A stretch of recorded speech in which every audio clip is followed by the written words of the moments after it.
그동안 다시 우리 구주 예수 그리스도의 십자가 앞으로라는 거대한 타이틀을 놓고 십자가 주변의 사람들을 묵상한 일이 있습니다. 베드로를 비롯한 예수님의 12 사도를 묵상하는 중에 올해의 마지막 설교이기도 하지만 12 제자 중 마지막 한 사람을 말씀드리는 것으로 올해를 정리하게 됩니다. 오늘 만나게 되는 이 사람의 이름은 시몬이라는 사람입니다. 그런데 이 사람에게 붙여진 타이틀이 우리의 이목을 집중시킵니다. 다른 여러 가지 내용들을 다 각설하고 이 사람 이름 앞에 붙여진 내용 두 가지를 통해서 우리에게 주시는 주의 교훈을 묵상하는 것으로 설교를 대신해 보고자 합니다. 마태복음에서는 이 시몬을 향해서 가나안 사람이다 라고 설명을 붙여놓은 것을 보게 됩니다. 가나안 사람, 어떤 의미일까요? 사실은 가나안 그러면 우리의 이미지 속에는 젖과 꿀이 흐르는 가나안 땅, 그래서 좋은 이미지를 가지고 있습니다만 사실 구약 때부터 가나안이 주는 이미지는 그리 좋은 것이 못 되었습니다. 이름만 놓고 보았을 때에도 별로 덕스럽지 못했던 것은 노아의 세 아들 중 한 사람으로 아버지의 치부를 드러내서 노아에게 저주를 받은 사람인 함의 후예가 가나안 족속이었습니다. 그도 그랬을 뿐만 아니라 가나안이라는 의미가 그리 박지 못했습니다. 이유는 문화적으로 매우 타락했던 곳이고 종교적 순수성이 없었던, 그래서 유일한 하나님이 우리의 유일한 신이라는 사상을 가지고 있었던 유대인들에게 있어서는 가나안의 이 혼탁한 문화가 이스라엘 백성들의 순수한 믿음의 정통성을 깨뜨렸던 곳이 가나안이었습니다. 이교도들의 우상이 득실거리던 곳이었고 평생 이스라엘의 순수한 종교성에 죄를 뿌렸던 곳이 가나안 문화이었습니다. 저는 오늘 이 말씀을 이어나가면서 다소 오늘 주제에서는 벗어나지만 한 가지를 여러분들과 함께 나누고 싶습니다. 그건 다른 것이 아니라 하나님은 바로 이런 곳을 이스라엘 백성들에게 선물로 주셨다는 것에 먼저 집중해 보고 싶습니다. 가나안 땅은 그리 좋은 곳이 아니었습니다. 물론 젖과 꿀이 흐르는 가나안 땅이라 이야기할 정도로 거기는 비옥함도 있었지만 사실은 그렇게 비옥한 곳은 못 되었습니다. 거기에는 인간의 땀이 필요했던 것이고 인간의 수고로움이 있어야 옥토로 바뀌어지는 황폐하게 그지없는 곳이었습니다. 하나님은 이스라엘 백성들에게 어떤 선물을 완벽하게 만들어 놓고 얘다 먹어라 이러시는 분이 아니라는 것을 먼저 배워야 합니다. 물론 우리가 이 세상을 끝나고 주의 나라로 들어갈 때는 완성되어진 하나님의 나라, 지극한 복락의 나라, 천국에 들어갈 것이지만 이 세상에서는 하나님께서 주신 선물이 완벽하게 다 이루어진 것을 주시면서 즐겨라 향유하거라 하지 아니하고 네가 들어감으로 인해서 그것이 복이 되어지기를, 네가 세워짐으로 그것이 영광스러운 곳이 되어지기를. 그러니까 이렇습니다. 훌륭한 것을 만들어 놓고 거기에다가 우리를 갖다 놓은 것이 아니고 우리가 들어감으로 그것이 훌륭한 곳이 되어지고 그것이 영광스러운 곳이 되어지기를 소망하는, 그것이 하나님의 마음이었다는 것을 주목해 보셔야 된다는 거예요. 이스라엘 백성들에게 가나안의 의미는 그런 것이었습니다. 우상 숭배의 온상지였고 하나님을 대적하는 문화의 중심지였지만 이스라엘 백성들을 그곳에 보내심으로 말미암아 그곳이 변화되어져서 젖과 꿀이 흐르는 가나안 땅의 영광을 드러낼 수 있었다는 것을 기억하시면서 올 한 해 여러분들 수고 많으셨습니다. 내년도 또한 수고 많으실 것입니다. 우리는 이렇게 기도할 거예요. 주님, 내년에는 더 좋은 곳으로 우리를 보내주십시오. 아름다운 곳에 내가 설 수 있게 해주십시오. 그러나 주님께서는 이렇게 말씀하실 거예요. 아니야, 너가 들어감으로 그것이 아름다운 곳이 되어질 것이고, 네가 세워짐으로 그것에 놀라운 변화의 역사가 나타날 것이고, 거기에서 하나님의 영광의 불꽃이 타오르게 되어질 것이다. 가라, 내가 너를 사용하리라. 주님께서 말씀하신다는 것을 기억하면서 사랑하는 여러분, 여러분들 때문에 여러분들의 가정에 더욱더 윤택해져 가며 복되어져 가는 곳이 되어질 수 있기를 우리 구주 예수 그리스도의 이름으로 축원합니다. 여러분들 때문에 여러분들의 직장이 살아날 수 있기를, 여러분들의 사역의 현장이 불같이 타오를 수 있기를 다시 한번 우리 구주 예수 그리스도의 이름으로 축원합니다. 하나님, 좋은 곳 주세요. 내가 거기 가서 엔조이하고 싶어요. 그건 주님의 뜻이 아닌 거예요. 네가 들어감으로 그것이 복받는 곳이 되어지고, 너로 인해서 그곳에 있는 사람들이 복을 받을 수 있는, 하나님, 내 자녀들이 좀 말 잘 듣게 해주셔서 집에만 들어가면 아이들이 환호성을 지르고 막 좋아지는 행복한 가정에 내가 들어갈 수 있게 해주십시오. 그게 아니라 너가 있음으로 인해서 자녀들이 복을 받고, 네가 들어감으로써 너의 가정에 향기로움이 만발하고, 너의 섬김으로 인해서 가정이 지상천국과 같은 위대한 역사의 정점에 네가 있기를 원하노라. 여러분, 주님의 마음을 기억하시고 우리에게 주어진 땅, 그 약속의 땅 가나안으로 우리가 들어갈 때 거기는 천국 같은 곳이 아니라 할지라도 우리가 들어감으로 천국과 같은 곳이 되어지고 행복의 꽃이 만발하게 되어지는 그 역사의 정점에 저와 여러분들 모두가 쓰임받게 되어질 수 있기를 우리 구주 예수 그리스도의 이름으로 축원합니다. 옆에 있는 분들을 한번 이렇게 축복할까요? 당신이 계신 곳에 주의 은혜가 임할 줄로 믿습니다. 서로에게 한번 축복합니다. 여러분들이 계신 곳에 주의 은혜가 임할 줄로 믿습니다. 다시 본 궤도로 돌아오겠습니다. 자, 가나안인 시몬이라는 말 속에 제가 여러분들에게 이미 설교했던 그것이 떠올려질 수 있을 것 같아요. 예수님께서 메시아로 등장했다라는 빌립의 이야기에 나다나엘이라는 사람이 이런 표현을 했었죠. 무슨 나사렛에서 선한 것이 나올 수 있겠느냐, 메시아가 무슨 나사렛에서 나올 수 있단 말이야. 유대 땅 예루살렘 왕궁에서 나왔다 그러면 내가 이해가 될 텐데, 여러분, 이렇게 외쳤었던 나다나엘의 항변을 우리는 이미 말씀을 통해서 묵상한 바가 있습니다. 똑같은 내용이에요. 가나안에서 예수 그리스도의 12사도 중 한 사람이 등장했다, 이럴 때 똑같은 외침이 나올 수 있습니다. 무슨 가나안에서 예수님의 12사도가 나올 수 있단 말이야. 이렇게 얘기할 수 있는 컨셉이 바로 가나안인 시몬이라는 말 속에 있는 내재되어 있는 분위기입니다.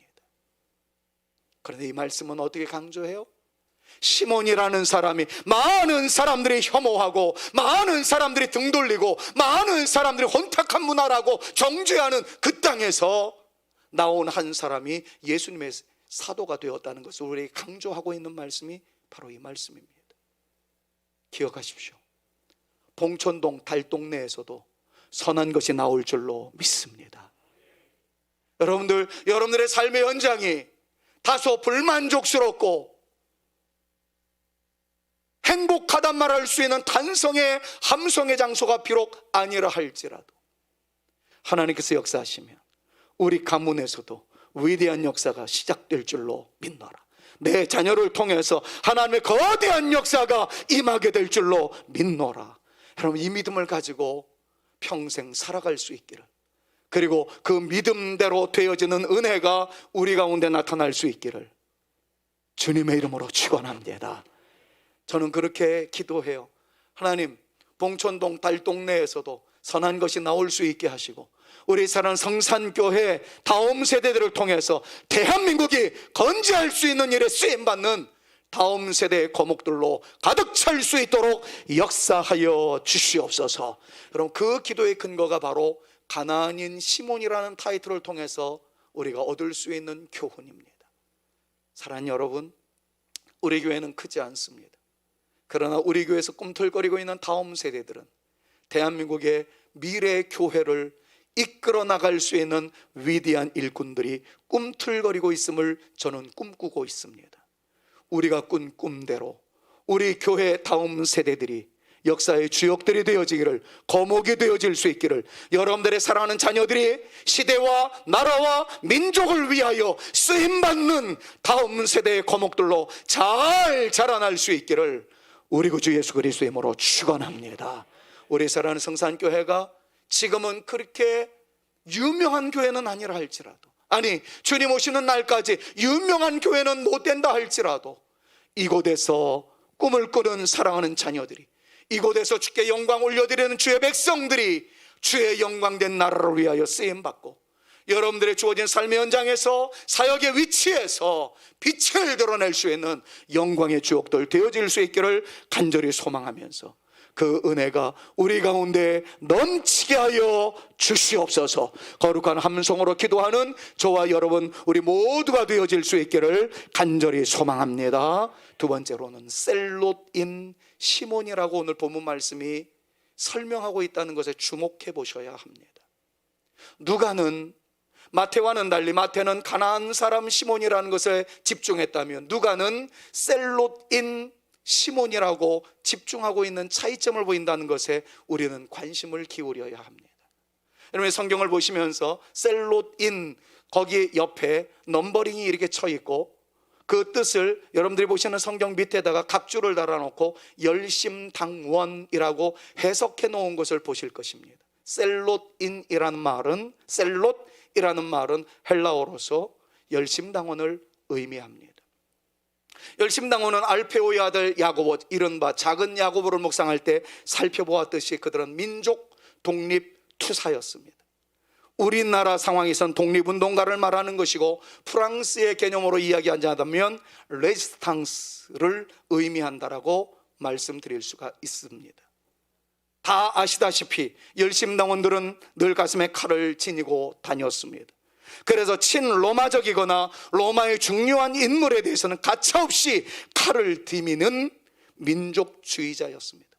그네들의 한결같은 비전과 꿈은 민족 독립이었습니다. 그리고 독립의 순간이 오면 나도 한번 정권을 잡아보겠다는 개인적 야망이 들끓고 있었던 그런 사람들이었습니다.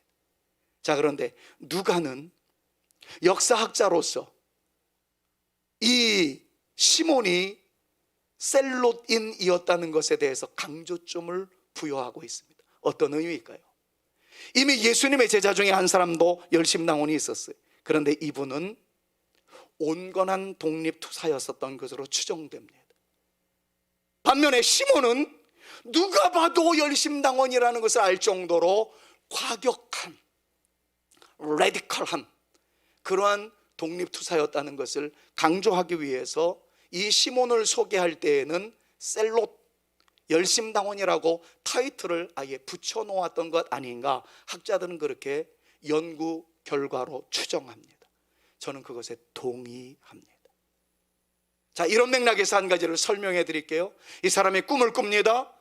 독립운동을 위해서 청춘을 바칩니다. 어떤 상황에서 민족의 독립을 쟁취하기 위해서 피 끓는 청춘의 대가를 지불합니다. 그러던 어느 날 한 분에 대한 소식을 듣습니다. 그분은 가는 곳마다 병든 사람이 고침을 받는다는 거예요. 시각장애자들이 눈을 뜬다는 거예요. 지체 부자유자, 특별히 척추장애를 입어서 걷지도 못하던 사람이 갑자기 일어나기 시작하고 죽었던 사람도 살아나더라, 이런 이야기들을 마구마구 듣게 되는 것입니다. 그때 정통 유대인들이라면 떠올려지는 한 단어가 있었을 겁니다. 메시아. 야, 저분이 메시아인가 보구나. 자, 그렇다면 이 메시아가 오시면 나라가 회복되어지고 체제가 뒤집어지고 새로운 역사가 시작이 되어질 텐데 나의 꿈을 이루어 주실 분이 저분 아닌가, 이렇게 생각을 할 수 있었던 거죠. 그래서 예수님의 제자가 되기로 하고 따라갔던 것으로 학자들은 추정합니다. 근데 이게 웬일이에요? 예수님께서 체제를 뒤집어 버리고 민족의 독립을 위해서 타오르는 횃불로 거룩하게 쓰임받았던 것이 아니라 십자가에서 죽는다는 겁니다. 이게 웬 황당한 시츄에이션입니까? 너무 속상했겠죠? 좌절했을 겁니다. 그런데 그 죽음의 3일이 지나고 난 다음에 예수님이 부활하셨어요.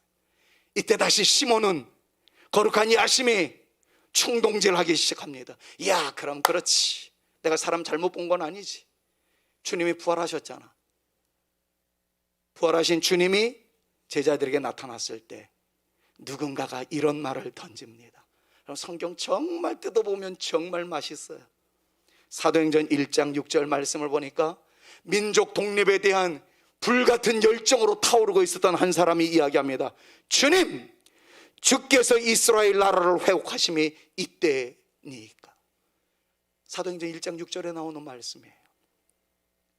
여러분, 이 말 속에는 얼마나 이 말을 한 사람의 고뇌가 묻어있는 말인지를 아셔야 돼요. 나는 당신이 민족 투사인 줄 알았습니다. 나라가 뒤집어지는 위대한 역사의 정점인 줄 알았습니다. 타오르는 횃불인 줄 알았습니다. 그런데 당신이 죽는 순간 나의 꿈은 완전히 좌절에 맛볼 수밖에 없었습니다. 근데 다시 부활하시니까 야, 살맛나네요. 이제 나라가 회복시키는 때가 이때니까. 얼마나 설렜겠습니까? 학자들은 이구동성으로 이 말을 한 사람의 그 사도의 이름을 성경에서 밝히지는 않지만 분명 열심당원 중에 한 사람이었던, 그것도 극렬한 열심당원이었던 시몬의 말이었을 거라고 주경학자들은 다 추정을 합니다. 근데 주님께서 이런 말씀을 하셔요. 그래, 이때다. 잘 견뎠어. 이제부터 놀라운 역사가 나타날 거야. 이렇게 주님께서 말씀하시지 않으셨어요? 1장 7절 보시면 김새는 소리일 수 있겠습니다만 주님의 대답은 이랬습니다. 같이 한번 읽습니다. 때와 기한은, 시작. 때와 기한은 아버지께서 자기의 권한에 두셨으니 너희가 알 바가 아니요. 야, 시몬이 이야기를 들었을 때 얼마나 상심했을까요? 그래, 이때다, 이때 먹어라 이랬으면 얼마나 좋았겠는데. 야, 그때와 기한은 아버지께서 다 하실 것이니까 너무 신경 쓰지 말아라. 그리고서는 1장 8절에서 유명한 말씀하시죠.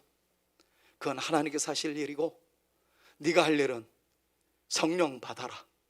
성령의 권능을 힘입으면 예루살렘과 유다와 사마리아와 땅끝까지 이르러 내 증인이 되라. 그렇게 말씀하셨어요. 어떤 의미입니까? 사랑하는 여러분, 우리가 꿈꾸는 세상이 있을 수 있고 여러분들이 가지고 있는 비전이 있을 수 있습니다. 그런데 이 모든 비전에 대하여 주님께서는 단호하게 말씀합니다. 주님의 복음을 증거하는 일에 쓰임받는 인생이 되어지라고요. 달리 말씀을 드리자면 여러분들이 어떤 일을 하시든지 그 일의 결과론적으로 보았을 땐 예수 향기로 드러날 수 있어야 된다는 겁니다. 주님을 증거하는 그 자리에 우리들로 머물러 있을 수 있어야 된다는 것입니다. 추상적인 얘기 하지 않고 단도직입적으로 말씀드리겠습니다. 저는 여러분들이 부자 되어지기를 소망합니다. 돈 잘 벌 수 있기를 바랍니다. 그런데 그 목적이 무엇이냐 하는 것입니다. 내가 그동안 서러움 많았어요. 없다는 이유 때문에 업신여김을 당했습니다. 나에게 돈이 많이 들어오면 나도 한번 그 사람들한테 본때를 보여주겠어요. 여러분, 그건 우리의 목적이 될 수 없습니다. 우리의 목적은 하나님의 영광을 위하여 주님께서 물질적인 여유로움을 주셨다면 나눔으로 인하여 그리스도의 향기가 되어질 수 있기를 원합니다. 이것이 우리의 목적이어야 한다는 거예요. 지난주 중에 어떤 집사님이랑 문자를 주고받았습니다. 제가 드리는 중에 제가 목사이기 때문이라기보다도 저도 나름 더 섬기고 싶습니다. 이유는 저도 주님의 나라에 들어가서 주님께서 주실 상급을 받고 싶어하는 성도이기 때문에 그렇습니다. 제가 그 집사님이랑 문자를 나누면서 저도 나누기 위해서 빚을 질 수밖에 없었습니다. 구차한 이야기까지 했어요. 근데 그렇게라도 하는 이유는 단 하나입니다. 그게 주님이 원하시는 삶이고 주님이 기뻐하시는 삶이고 성도에 마땅한 본분이기 때문이라는 거예요. 저는 여러분들을 위해서 목사로서 기도합니다. 여러분들이 높은 자리에 올라갈 수 있기를 정말 주님의 이름으로 축원합니다. 그런데 그 자리에서 하나님의 영광을 선포하고 여러분들의 영향력이 미치는 그곳에 주의 놀라운 은혜의 파도가 임할 수 있도록 쓰임받는 그 아름다운 현장에 우리 사는 성산의 가족들이 다 설 수 있기를 다시 한번 우리 구주 예수 그리스도의 이름으로 축원합니다. 오래전부터 제가 여러분들에게 축복했던 말씀이 있어요. 공부해서 남 주냐라는 말이 있었는데 그걸 그대로 해야 된다고요. 공부해서 남 주자. 돈 벌어서 남 주냐? 예, 그렇습니다. 우리 먹고 잘 살아야 되겠죠. 그러나 정말 주께서 우리에게 여유로 허락해 주신다면 주님이 그러하셨던 것처럼 나누는 삶에 최선을 다하여 쓰임받는 내 인생 되어지기를 소망하오니 나를 사용하여 주시옵소서. 목적이 분명하면 하나님께서 그 원하시는 목적을 이루어 가 주실 줄로 믿습니다. 시몬은 달라졌습니다. 주님의 이러한 말씀을 듣고 난 이후에 시몬이 변화되었어요. AC 시몬 간단하게 설명할게요. After the cross of Jesus Christ, 예수 그리스도의 십자가의 은총을 경험하고 난 이후에 시몬은 영국으로 건너가서 주의 복음을 증거하다가 마침내 페르시아, 지금의 이란입니다. 이란에 가서 주의 복음을 증거하다가 복음에 반대하던 폭도들에 의하여 톱으로 켜 죽임을 당했다라는 초대교회 문서가 보입니다. 성경에는 그것이 기록되어지지 않았습니다. 왜냐하면 그가 순교당하기 전에 성경이 완성되었기 때문에 성경에는 기록되어 있지 않습니다만 초대교회 문서를 보면 히브리서 11장에 이런 말씀이 있죠. 어떤 사람은 십자가에 못 박혀 죽기도 하고 어떤 사람은 매장당하기도 하고 그러나 어떤 사람은 칼로 배임을 당하다 어떤 사람은 톱으로 켜 죽임을 당했다라는 히브리서 11장의 위대한 믿음의 대원장이 소개되고 있는데 바로 톱으로 켜 죽임을 당했던 사람 가운데 한 사람이 오늘 만나는 시몬이라는 거예요. 종이 한 장에 의해서 베어진 손끝의 통증이 얼마나 심한지 그거 붙잡고 눈물 찔끔 나는 것이 우리의 실존인데 살아있는 사람의 살갗에다가 톱을 갖다 내고 톱을 켜기 시작하는 그때 밀려오는 고통을 여러분 상상이나 할 수 있겠습니까? 시몬은 그 자리에서도 우리 구주 예수 그리스도의 십자가를 붙잡고 믿음의 인내를 경주해 나갔고 마침내 순교의 제물이 되었습니다. 이 모습을 보면서 마지막으로 우리에게 주시는 주의 교훈을 몇 가지로 정리해 보도록 하겠습니다. 첫 번째는 개인적인 야망을 하나님의 뜻에 복종시키는 훈련을 해야 된다는 것 잊지 말아 주십시오. 셀롯인 시몬은 원래의 야망은 민족 해방이었습니다. 그러나 그는 예수님을 만나고 난 이후에 민족을 향한 애정을 해방에다 두기보다는 예수님을 증거하는 것을 통해서 사랑을 실천하는 존재로 달라졌습니다. 이 모습을 통해서 우리가 가져야 할 중요한 교훈은 여러분 우리에게 소원이 있습니다. 이상이 있습니다. 자기의 뜻이 있습니다. 열심이 있습니다. 그러나 이 모든 것 위에 한 가지를 꼭 좀 더 얹어주시기를 부탁드리겠습니다. 그것은 여러분들의 꿈, 비전, 결단 그리고 이상이 하나님이 기뻐하시는 것일까를 하나만 더 좀 생각해 주십시오. 목사로서 부탁드리고 싶은 오늘 설교의 핵심이자 결론입니다. 돈 많이 벌고 싶다. 좋습니다. 근데 돈 버는 방법이 주님이 기뻐하시는 방법이 아니라면 제고해 주십시오. 돈을 벌기 위해서 사기를 쳐서야 되겠습니까? 돈을 벌기 위해서 도둑질 심보를 가지고 돈을 벌어서야 되겠습니까? 목적을 이루어 나가는 것도 중요하지만 이루어 나가는 방법이 비성경적인가 하나님이 기뻐하시는 것인가 살펴보셔야 합니다. 우리의 모든 생애가 주님이 기뻐하시는 우리의 모습이 되어질 수 있기를 간절히 소망합니다. 이것은 모든 면에서 적용되어져야 돼요. 찬양할 때 성경 말씀을 보니까 great, 위대하신 하나님 앞에 greatly하게 찬양하라고 말씀을 해놨어요. 우리나라 성경에는 그 전능하신 하나님께 극진의 찬양을 올려드려라. 우리 심야기도회 때 요즘 계속 묵상하고 있는 내용입니다. 극진한 섬김을 하는 성도들의 찬양의 자세가 어떠해야 할지를 한번 생각해 보십시오. 지금 찬양하고 있는데 어떤 사람은 딴 생각하고 있어요. 그게 과연 그레이툴리한 찬양일까요?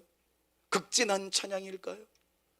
열정적으로 찬양하고 있는 사람이 있는 반면에 목소리조차 내지 않는 찬양을 들으러 온 혹은 가만히 계시는 분들이 있다고 한다면 그게 그레이툴리한 찬양일까요?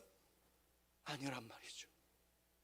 기왕 예배 드리는 거 온 정성을 다해서 극진의 예배를 올려드리는, 우리의 삶의 연장에 있어서 주님의 기쁨이 되어지기 위해서 최선의 것을 드리고자 하는 거룩한 열정으로 불태워질 수 있는 저와 여러분, 우리 모두가 되셔서 주님께서 가나안 땅에 우리를 세워주셨어도, 황무지와 같은 곳에 세워주셨어도 우리를 통해서 황무지에도 꽃이 피어지고 가나안 땅에도 위대한 역사가 나타날 수 있는 것을 볼 수 있는 영광의 주역들 다 되실 수 있기를 우리 구주 예수 그리스도의 이름으로 축원합니다.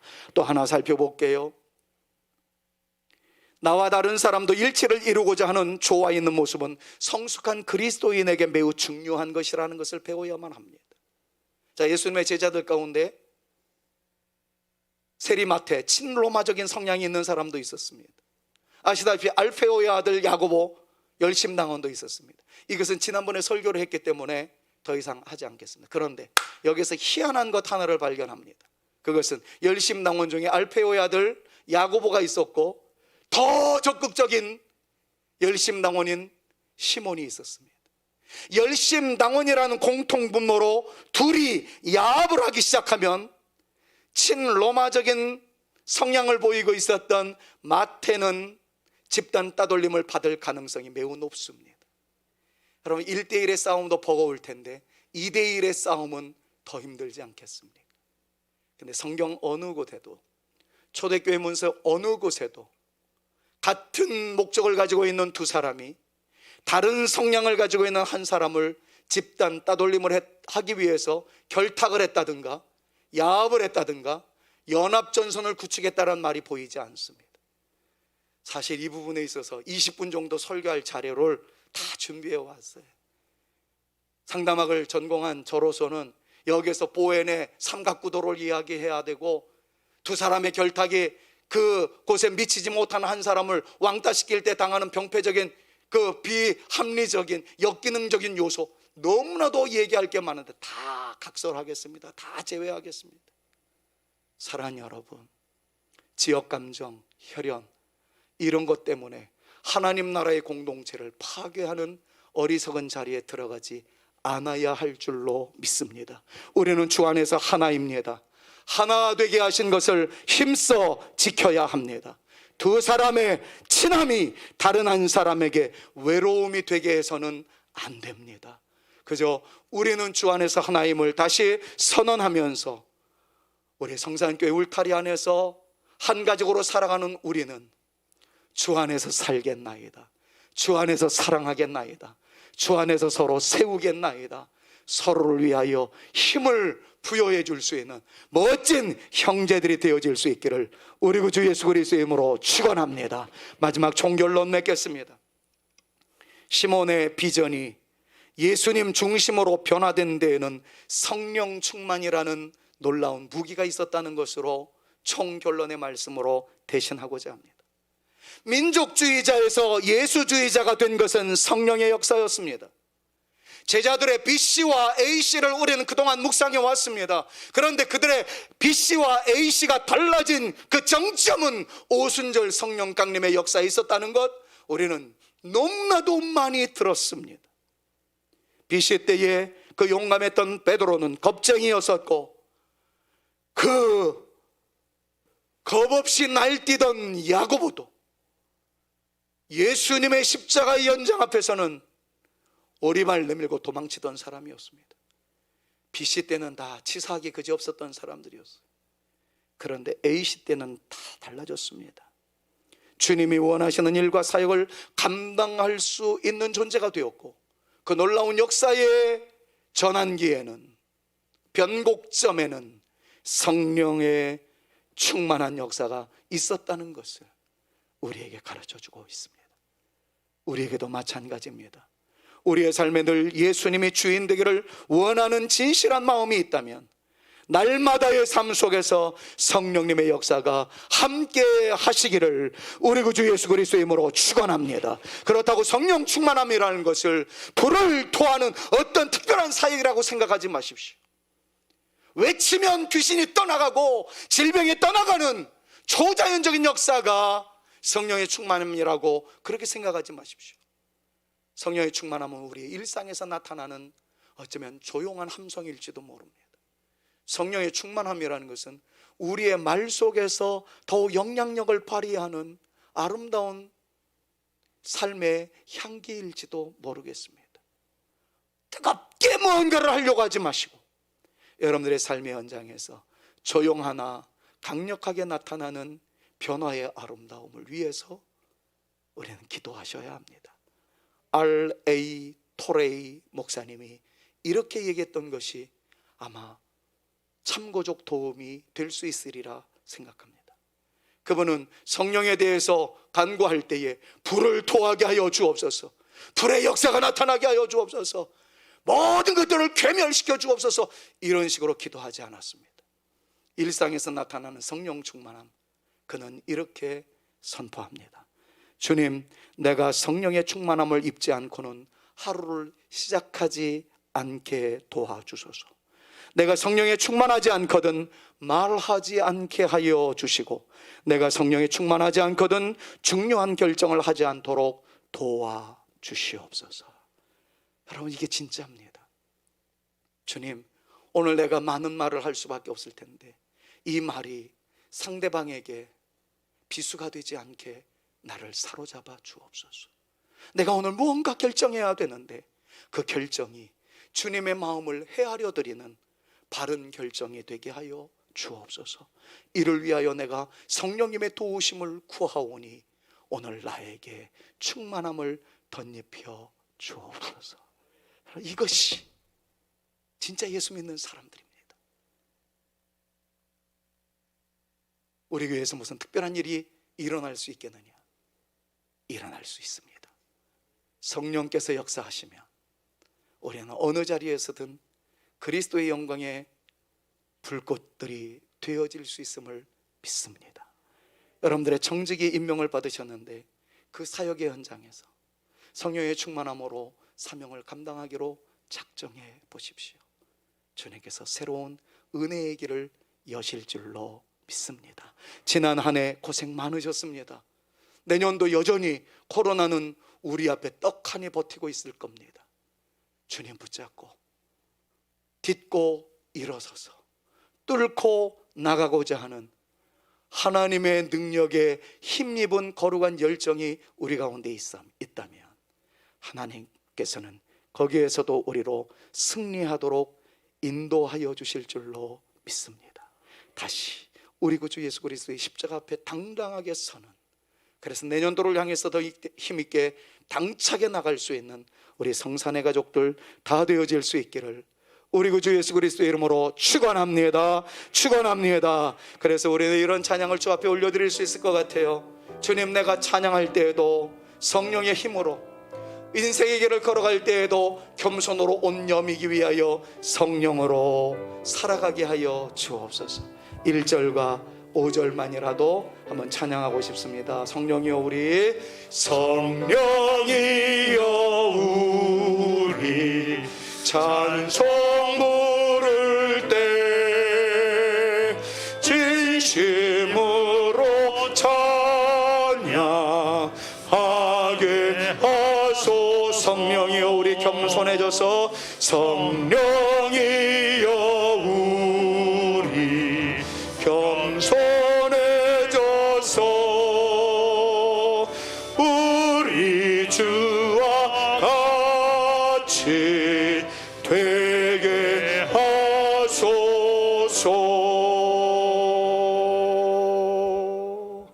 이제는 우리 구주 예수 그리스도의 은혜와 아버지 하나님의 극진하신 사랑하심과 성령님의 감화감동, 위로, 교통 충만케 하심이, 개인적인 이하심, 이하망, 이것 위에 주님의 뜻을 얹어드리고 주님의 기쁨이 되어지는 내 인생의 삶의 여정 되어보리라고 결단하며 돌아가는 우리 사랑하는 주의 자녀들 머리 위에와 저들의 가정과 우리 다음 세대들 위에와 우리 성산교회 위에 이제로부터 영원토록 함께 있을지어다. 아멘.